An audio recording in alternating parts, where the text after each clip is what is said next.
Bonjour et bienvenue à cet atelier co-living, hébergement temporaire, nouveaux usages et nouveaux services. Je suis avec Xavier O'Quinn, cofondateur de Edgar Suite, Alexandre Marcadier, cofondateur de CoLiveMe, et en duplex avec nous, Benoît Jobert, cofondateur de The Babel Community. Alors, c'est vrai qu'on a entendu énormément parler de coworking, on entend aujourd'hui parler de co-living. J'ai envie de vous poser déjà cette première question. Je vais vous l'adresser à vous, Benoît Jobert. Qu'est-ce que le co-living et comment est-ce que vous le définissez? Comment est-ce que vous le définissez selon les critères, bien évidemment, de The Babel Community? Alors bonjour à tous. Moi je pense que le co-living c'est une réponse à une problématique et celle assez générale du logement du jeune actif et plus précisément dans les grandes villes. Aujourd'hui, la réponse que nous on apporte avec notre offre, c'est une réponse qu'on aime à dire mêler le meilleur du logement classique avec son côté un peu cocooning, les avantages de l'hôtellerie avec des services et de la flexibilité, et en rajoutant une troisième couche qui est celle de la convivialité, puisque les gens vivent ensemble, partagent des espaces communs, se rencontrent dans des villes qui sont parfois des villes un peu tristes et dans lesquelles on peut vivre isolément. Voilà, donc c'est essayer de partir d'une demande qui est celle du logement du jeune actif et comment est-ce qu'aujourd'hui il a envie de vivre, et d'apporter une réponse un peu précise par rapport à ça et adaptée par rapport à sa problématique. D'accord, Benoît, merci beaucoup. La même chose pour vous, Alexandre? Parce que vous êtes CoLiveMe, plutôt une plateforme. Présentez-nous aussi votre société. Donc nous, CoLiveMe, aujourd'hui, on est la plateforme de co-living. Notre objectif, c'est vraiment favoriser le co-living en France. On est le plus gros vivier d'annonces de co-living en France. Très concrètement, À on met destination du particulier. à destination du particulier. En effet, on met en relation des particuliers qui souhaitent vivre une expérience au co-living avec des opérateurs de co-living. Et pour nous, le co-living se base sur trois piliers qui rejoignent ceux de Benoît, qui sont la flexibilité, les services et la communauté. Concrètement, c'est une colocation prête à vivre avec service. D'accord. Et alors, pour vous, Xavier O'Quinn, bon, co-living, on est un petit peu à côté. Ce serait plus pour un hébergement, nouvel hébergement, une nouvelle façon d'héberger, que ce soit les touristes ou que ce soit aussi une clientèle particulière. Parlez-nous un petit peu de Edgar Suite. Donc, en effet, Edgar Suite, on va dire, a en commun avec les offres de co-living d'avoir un peu réinventé l'usage de la surface, du mètre carré, de l'habitat. Nous, on adresse une clientèle qui est différente, qui est complémentaire de celle des co-livers, dans la mesure où on adresse une clientèle qui n'y établit pas domicile, qui va donc résider quelques jours sur nos sites, par opposition à des durées plus longues, évidemment en co-living. Mais on a retravailler l'offre, là aussi par rapport à des modèles historiques, en essayant de reprendre le meilleur de l'hôtellerie traditionnelle et de la location de logements entre particuliers, C2C, Airbnb, pour ne pas le citer de façon objective. On avait pensé à eux. Voilà. Et l'idée, c'est là aussi d'avoir révisé l'offre de services pour surinvestir dans ce qui était important pour les voyageurs et à l'inverse, ne pas dépenser dans les pans de la prestation qui ne sont pas valorisés par nos clients. D'accord. Alors, revenons sur ce co-living. Quelles sont les caractéristiques de ce marché en France? Je vous pose la question à vous, Alexandre Marcadier.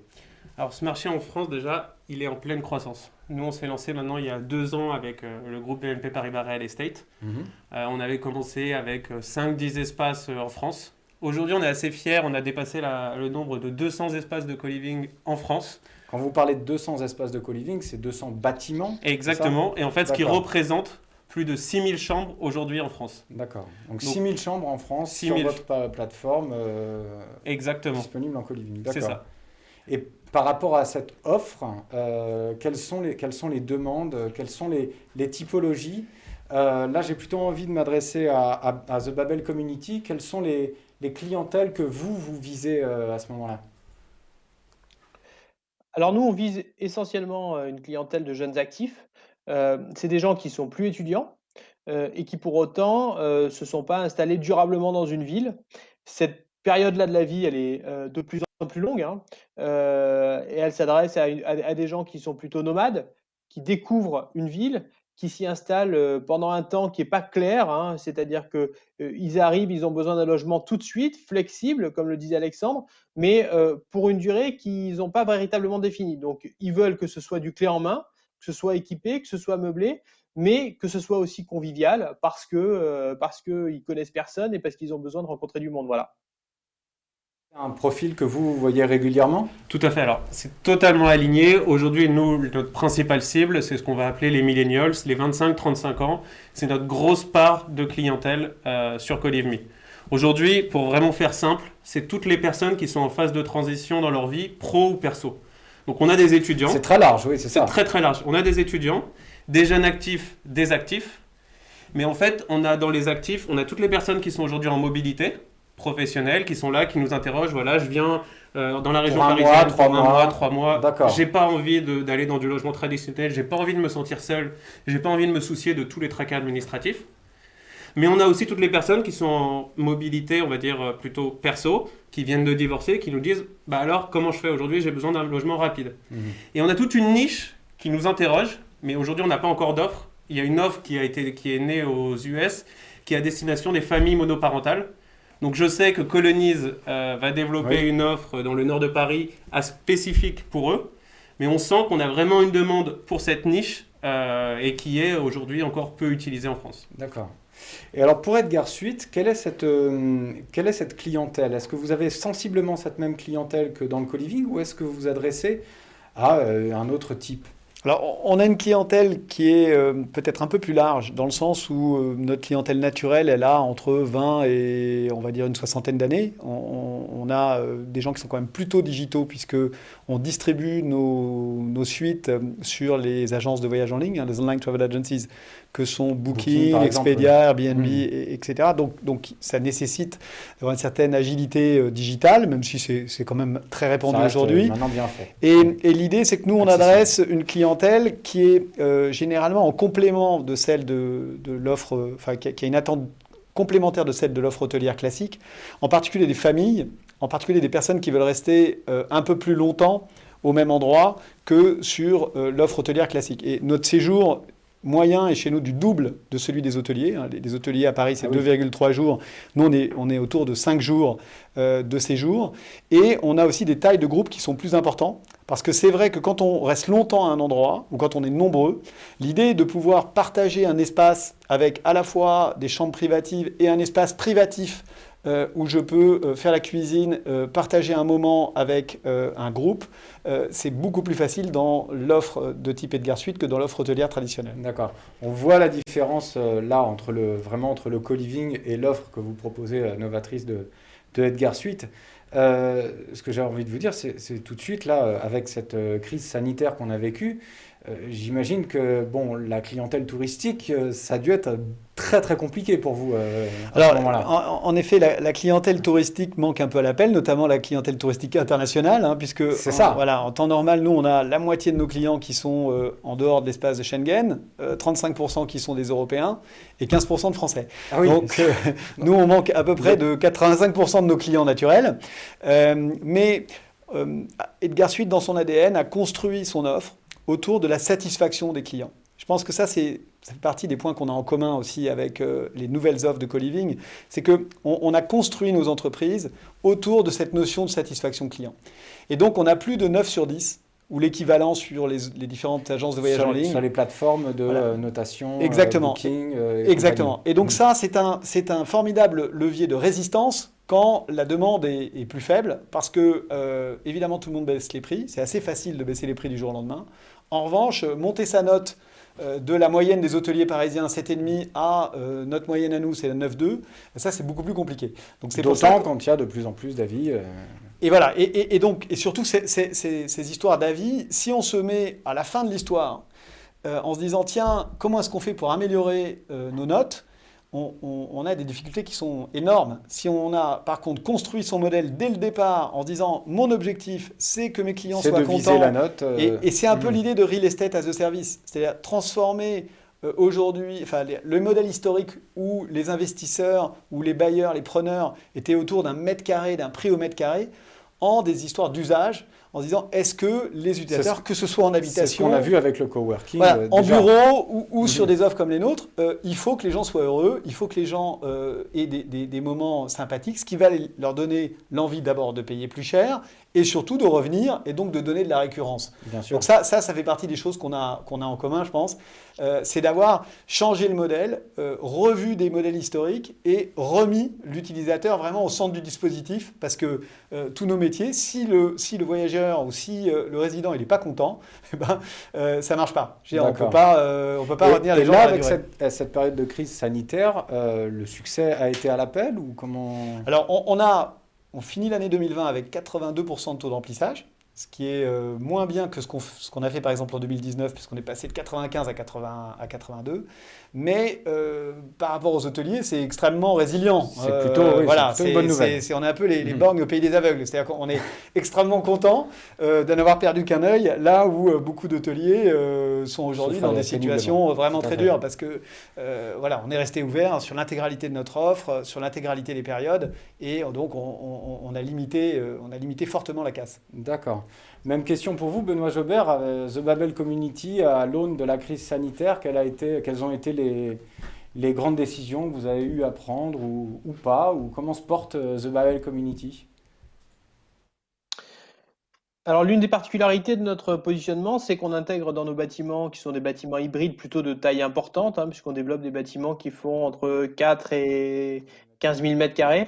On développe à la fois du co-living et du coworking. Alors, on a pu assister à différentes réactions de la part de nos clients. Nos co-livers, c'est-à-dire la part la plus importante de nos clients, sont restés très fidèles. On a un taux d'occupation qui est très élevé, mais qui est intrinsèque à notre métier. On n'est pas des hôteliers, donc on a un taux d'occupation qui dépasse les 95% et qui est resté très élevé. En revanche, sur le coworking, on a vécu cette période-là comme une période assez difficile, en tous les cas au départ, c'est-à-dire que un grand nombre de nos clients indépendants, notamment freelance, n'ont pas tenu le coup de cette période-là. Donc, on a perdu des clients en coworking qui sont entre-temps revenus sur des offres un peu différentes. Ce qu'on a par contre de très positif, c'est qu'on se rend compte qu'on a une réponse intéressante sur la thématique du télétravail. C'est-à-dire qu'il y a beaucoup de nos co-livers qui nous ont demandé 1 ou 2 jours par semaine de pouvoir télétravailler au sein même de leur bâtiment dans l'espace de coworking. Donc ça, c'est intéressant parce que c'est des offres nouvelles qu'on a pu développer et on se rend compte que c'est des choses qui tiendront dans le temps. Voilà, des clients qui sont des clients chez nous, des salariés de grands groupes en règle générale, vont rester dans leur bâtiment 1 à 2 jours par semaine pour éviter d'aller jusqu'à leur siège social et travailler chez nous. Et quant à travailler, autant le faire au sein de son bâtiment, mais pas forcément chez soi. Et l'espace de coworking, pour ça, est très adapté. Voilà. Donc, ça nous permet de travailler sur des nouvelles offres et de proposer des complémentarités. Voilà. D'accord, merci Benoît. Alexandre, j'ai envie de dire même punition pour vous, avec justement cet éclairage de plateforme. Comment est-ce que l'offre a réagi à cette crise sanitaire et qu'est-ce que vous avez pu constater comme grand changement à ce moment-là? Comme l'a indiqué Benoît, en fait, cette crise sanitaire et donc le confinement qui est arrivé, en fait, a été plutôt un boost pour moi, pour le mouvement du co-living. Pourquoi ?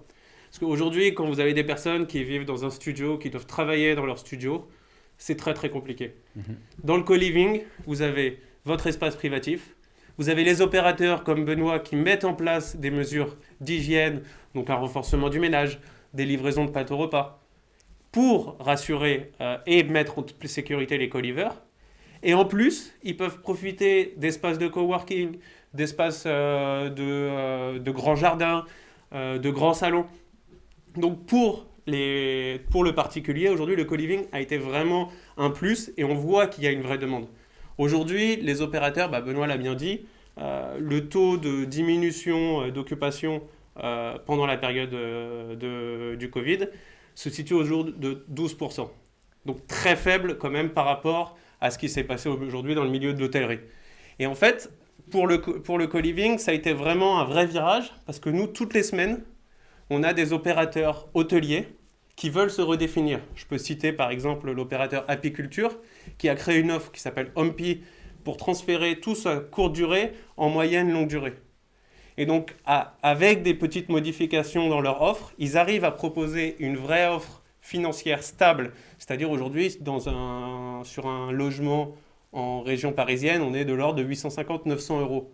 Donc vivre dans un hôtel à 850-900 euros, il y a vraiment des personnes pour y assister. Oui, Donc, service inclus. Service inclus, Faut pas en oublier, effet. voilà, c'est ça. Exactement. Et donc tout ça fait que le co-living a montré sa résilience. Et suite à ça, on a aussi de nombreux, maintenant, tous les professionnels, donc ça va être des investisseurs, des promoteurs, qui nous interrogent aujourd'hui pour essayer de pousser ce modèle de co-living. Donc, tout ce qui s'est passé durant l'année 2021 a été un vrai boost entre janvier 2021 et décembre 2021.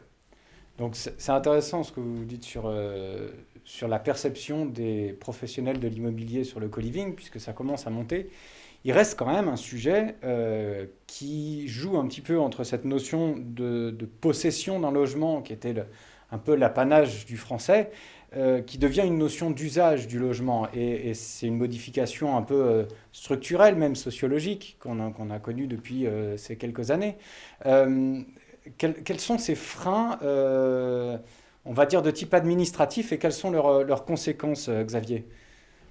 Alors, je parle notamment des transformations, en l'occurrence immobilières. C'est certain qu'on voit que, comme souvent, la réalité du terrain est en avance sur la réalité réglementaire. C'est ce qu'on avait vu avec le coworking et du coup, le co-living n'échappe pas à la règle. Donc aujourd'hui, on a tout un tas d'offres qui sont drivées par la demande en fait, parce qu'on en parle depuis tout à l'heure, il y a des nouvelles demandes qui sont matérialisées et en même temps, on a souvent des contraintes réglementaires qui ne sont pas complètement nouvelles puisqu'elles elles datent d'il y a plusieurs dizaines, voire centaines d'années pour certaines. Donc on a des enjeux d'urbanisme, des enjeux de destination, des enjeux d'usage. Le principe de fond dans le code, dans le code de l'urbanisme, c'est de dire est-ce qu'un local est destiné à y habiter ou à autre chose que y habiter. Donc là, il y a des débats d'idées et parfois c'est pas simple de répondre. Nous, on est typiquement dans la catégorie hébergement hôtelier, dans la partie commerciale et on insiste, y compris dans les villes où ce n'est pas obligatoire aujourd'hui, pour avoir cette destination-là et cet usage-là. C'est vrai qu'aujourd'hui, sur certaines offres de co-living, où on a une clientèle qui y vit, mais qui est qui cherche du sur service des durées aussi. un petit peu difficiles à définir, en particulier le début. Ils ne savent même pas parfois eux-mêmes combien de temps ils vont rester. Bien sûr. Ça peut poser des petites questions réglementaires, et non seulement du point de vue de l'urbanisme, mais aussi les déclinaisons du point de vue de la sécurité incendie, du point de vue de la réglementation ERP, c'est l'établissement recevant du public. Donc tout n'est pas complètement stabilisé, mais et en particulier quand on mélange. Ça, je pense que on peut peut-être en parler, donner la parole aux spécialistes du sujet, c'est que voilà, les réponses réglementaires ne sont pas forcément complètement stabilisées sur certaines de ces axes. Un mot sur ces grandes contraintes de type réglementaire, Benoît? En effet, on s'en rend compte parce que nous, on se développe un petit peu partout en France et on se rend compte d'ailleurs qu'on n'est pas classé par les services d'urbanisme particulièrement dans les mêmes colonnes d'une ville à l'autre. Voilà, d'une ville à l'autre, on nous préférait plutôt hébergement et basculer dans l'immobilier. Dans d'autres, on nous préfère hôtelier. Dans le fond, nous, ce qui nous intéresse, c'est de nous développer. Donc, on a une offre qui est une offre hôtelière avec des services hôteliers. Donc, ça ne nous dérange pas de nous positionner en hôtelier. Mais on sent en tous les cas que quand on est étudié par les villes, à la fois, on sent beaucoup d'intérêt de la part des élus, en se disant il y a un trou dans la raquette assuré sur ce que j'offre en type d'hébergement à toute une partie de la population qui est en recherche de quelque chose qu'elle ne trouve pas. Et si elle ne le trouve pas, il y a un risque qu'elle ne s'installe pas. Si elle ne trouve pas, il y a un risque qu'elle ne valide pas une proposition d'emploi qu'on lui a fait pourtant intéressante. Voilà, le sujet de l'hébergement, c'est quand même un sujet qui est quand même essentiel. Donc, ça participe à notre sens de l'attractivité d'un territoire et d'attractivité d'une entreprise que de proposer à proximité de l'entreprise une solution de logement qui soit adaptée. Donc, de l'intérêt de la part des élus, il y en a tout le temps. Savoir exactement où est-ce qu'on nous positionne, où est-ce qu'on nous classe, ça reste à certains moments nébuleux. Voilà. D'accord. Donc, c'est pas encore tout à fait stabilisé du côté des maires qui ne savent pas trop sur quel pied danser. Il faudra du coup attendre peut-être une règle claire ou là-dessus. Je voulais revenir sur le prix dont vous avez parlé. C'est vrai que c'est quand même aussi le nerf de la guerre. Quel est le rapport, par exemple, vous avez dit qu'il n'y avait pas du tout de différence de prix. Comment est-ce que vous l'expliquez ça? Bah, nous, sur Coliving, on a un vrai travail à faire avec tous les particuliers. Parce qu'en fait, dans le co-living, ce qui est intéressant, c'est que c'est un prix tout inclus. C'est un prix tout inclus, donc c'est ce qu'on va appeler le prix de l'habitabilité. C'est-à-dire, vous avez votre loyer, le loyer d'un studio meublé, par exemple, prenons en région parisienne. Mhm. À ça, il faudra rajouter les charges. Les charges de copro, les charges EDF, les charges courantes. À ça, vous rajoutez Là, on reste encore sur du logement classique. du logement classique. À ça, vous rajoutez l'EDF, l'eau, Internet, potentiellement une salle de sport si le co-living propose une salle de sport. Et en général, le loyer qui est proposé en co-living est 10 à 20% moins cher que ce pack habitabilité que vous auriez eu dans un espace, dans un studio meublé classique. Donc il y a une vraie explication. Nous, aujourd'hui, tous les jours, on échange avec des futurs co-livers pour leur expliquer en fait ce mécanisme qu'ont eu les opérateurs comme Benoît pour construire en fait le loyer. Donc c'est vrai que facialement, ça peut faire peur. Mais dès qu'il y a une explication et dès qu'il y a cette évangélisation qui est faite de la part de Colivme et de toutes ses équipes, bah, tout de suite ça rassure, ils comprennent et ils postulent ensuite sur colivme.com. D'accord. Votre plateforme, d'ailleurs, Colivme, vous l'avez évoqué aussi, c'est une plateforme qui sert aussi les investisseurs et les promoteurs. Alors oui, parce qu'en fait, donc nous, notre premier pilier, donc c'est cette plateforme de commercialisation vers les B2C, mais on a aussi une deuxième offre vers les B2B, pour en fait accélérer le développement immobilier. Comment ça se passe? En fait, nous sommes une start-up du groupe BNP Real Estate et notre objectif, c'est vraiment de pousser toute l'expertise du groupe pour le co-living. C'est-à-dire, on va demander aux équipes de transaction, aux équipes de promotion, aux équipes d'investment management, s'ils n'ont pas des immeubles, s'ils n'ont pas des projets à développer en co-living. Donc on le fait avec toutes les équipes du groupe BNP, mais on le fait aussi avec d'autres promoteurs, avec d'autres foncières.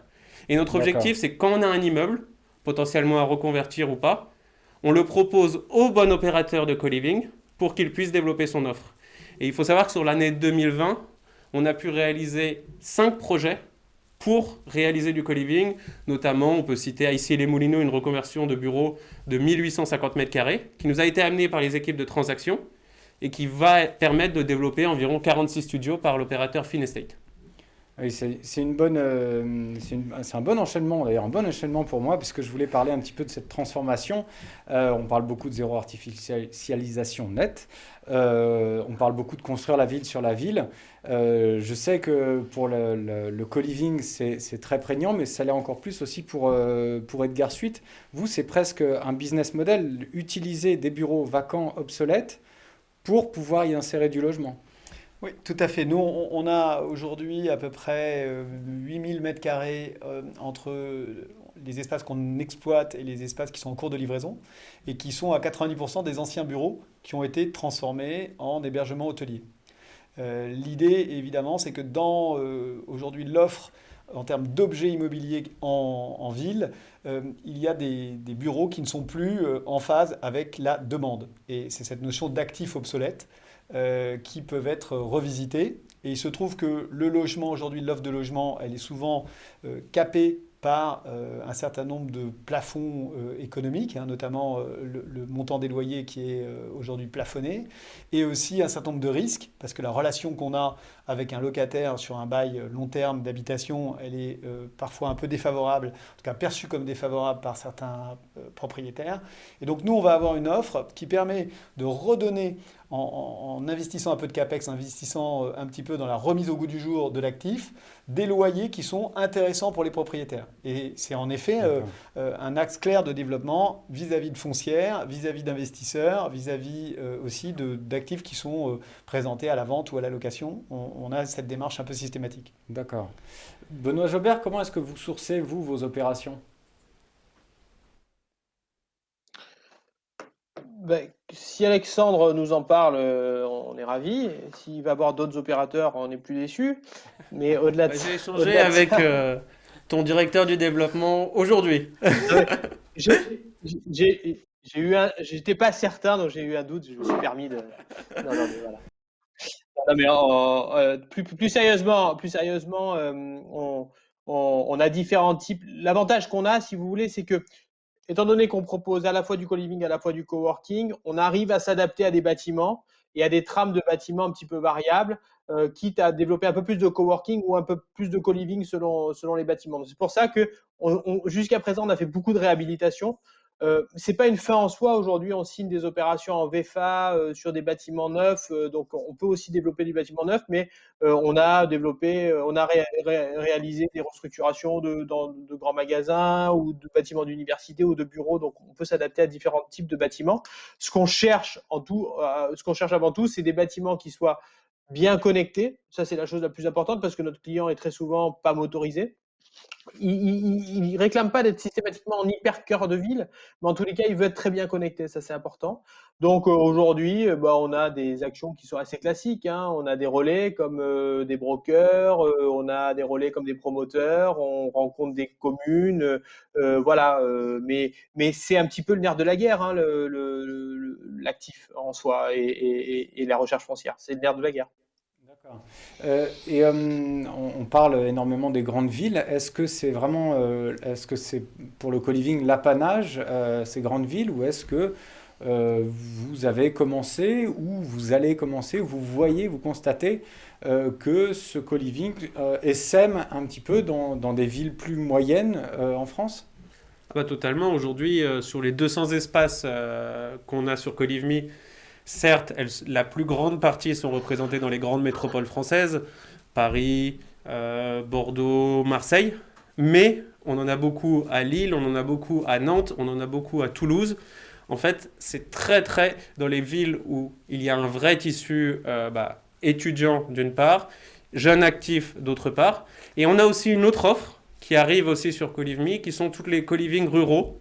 D'accord. Pour pouvoir se développer, pour pouvoir faire des retraites ou autres, qui aujourd'hui peuvent être présents sur colivme.com. D'accord. Bien écoutez, merci, je vous remercie pour vos interventions, Benoît Jobert, Xavier Aucoin et Alexandre Marcadier. Merci à vous. Merci. Et on continue tout de suite avec ce live FPU.